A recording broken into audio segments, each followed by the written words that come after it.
It was another long night for Ethan, the food delivery driver. He had been working for years, delivering late-night meals to the quiet corners of the city, and after a while, the routine had become monotonous. People ordered, paid, and went about their business. Nothing ever seemed out of the ordinary. But that night was different. Ethan had just finished a late order and was on his way to drop off one last pizza. The address seemed odd at first, a small, run-down house in the middle of nowhere, far from the usual delivery routes. But it wasn't his job to question it. As a delivery man, he had one responsibility: deliver the food and go home. He checked the address again. 2092 Cross Street. Strange, but it was the last order of the night. He plugged the address into his GPS and set off. It wasn't until he was halfway down the long, empty road that he started to feel uneasy. The further he drove, the more isolated the area became. The streetlights flickered, casting eerie shadows on the road. The clock on his dashboard showed 2:17 a.m. His stomach churned, not from hunger, but from an odd feeling that had settled over him. It was almost as if something was watching him. He shook off the feeling. After all, it was just another delivery. Nothing more. When Ethan finally arrived at the house, it was unlike any other he had seen before. The once white walls were now cracked and stained, and the porch light flickered like it was barely holding on. The house looked abandoned, but the lights were on inside, and the front door was cracked open. Ethan approached the door, his footsteps echoing in the eerie silence. His phone buzzed in his pocket. A notification. New message from the customer. He pulled out his phone.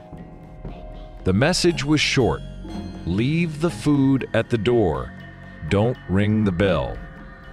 Strange, but again, not unusual. Some customers preferred to remain anonymous or just didn't want to interact. Ethan shrugged it off and placed the pizza on the doorstep just as he was instructed. He turned to leave when he suddenly heard a faint creak behind him. He spun around, but the door remained slightly open, and there was no one there. "Hello?" he called out, but his voice sounded muffled in the dead silence. No response. Ethan's unease grew. He looked at the house one last time before turning to leave, but then, out of the corner of his eye, he saw movement in the window. A figure pale and still, watching him. His breath caught in his throat. He didn't know why, but he felt an overwhelming need to leave immediately. As he turned to walk back to his car, he heard the door creak open even more. The next evening, Ethan returned to the same route, eager to finish his shift. He couldn't shake the strange feeling from last night, but he dismissed it as just his imagination. People did live in strange places after all. As he drove past the intersection near Cross Street, he felt a sense of dread wash over him. He tried to ignore it. After all, it was just a street, and he was just delivering pizza. But then, out of nowhere, his phone buzzed again. The same number. The same strange request. Come to 2092 Cross Street again. The message sent a chill down his spine. What could it mean? Why would they want him back after the strange interaction last night? Against his better judgment, Ethan turned his car around and headed back toward the house. When he arrived, the house looked even more dilapidated than before. The paint had peeled further, and a strange odor wafted from the porch, a mix of decay and something far worse. Ethan's heart pounded in his chest. Something wasn't right. As he approached the door, he knocked, but it felt wrong. The sound didn't echo. It didn't make sense. It was as if the house absorbed the sound of his knocks. There was a faint scraping sound from inside. "Hello?" he called again. There was no reply. He hesitated, but then heard something move inside. Slowly, the door creaked open, just enough for him to see nothing but darkness within. The air smelled rank, as though it hadn't been disturbed in years. A cold wind seemed to blow from inside the house, and something unnatural made the hairs on the back of his neck stand on end. The lights flickered inside, and for a brief moment, he saw shadows darting across the walls. Suddenly, a hand shot out from the darkness and grabbed his wrist. Ethan tried to pull away, but the grip was unnaturally strong. He was yanked inside the house, and the door slammed shut behind him with a force that made the walls shake. His heart raced, but there was no one there at least. Not anyone he could see. The air was thick and stale. The only sound was the faint scratching coming from deep inside the walls. Ethan backed into a corner, struggling to breathe. His pulse raced in his ears. "Who's there?" he called out.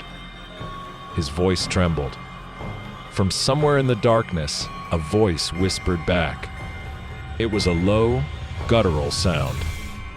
"Hungry." Ethan froze, his body freezing in place. The air around him thickened, and shadows seemed to close in on him. He reached for his phone, but before he could unlock it, the lights flickered out completely, plunging him into darkness. The scratching from the walls grew louder, and Ethan heard something else, a slow breathing sound, ragged and uneven, coming from somewhere just inches away. Ethan stumbled backward, but his foot caught on something a wooden plank and he fell to the floor. His head slammed against the cold, hard surface, and for a moment he thought he might pass out. But then he heard footsteps approaching him, slow and deliberate. A figure appeared from the dark. It was the same figure he had seen in the window the night before. But now, it was different. Pale skin, hollow eyes, and a mouth twisted into a grotesque grin. The figure leaned down over him, whispering, "You came back now. You're ours." Ethan struggled, his heart racing, but the figure grabbed him with surprising strength, pulling him toward the walls. Suddenly, the walls seemed to pulse as if they were alive. The whispers grew louder, a cacophony of voices, all chanting something incoherent. "You shouldn't have come back," the figure hissed. "Now you'll stay here forever." Ethan's world spun as the walls began to close in around him, his vision darkening. The next morning, the house was still there empty. No sign of Ethan, no trace of the events that had transpired. And the house on 2092 Cross Street remained the same as always, silent, still, and waiting for the next unsuspecting visitor.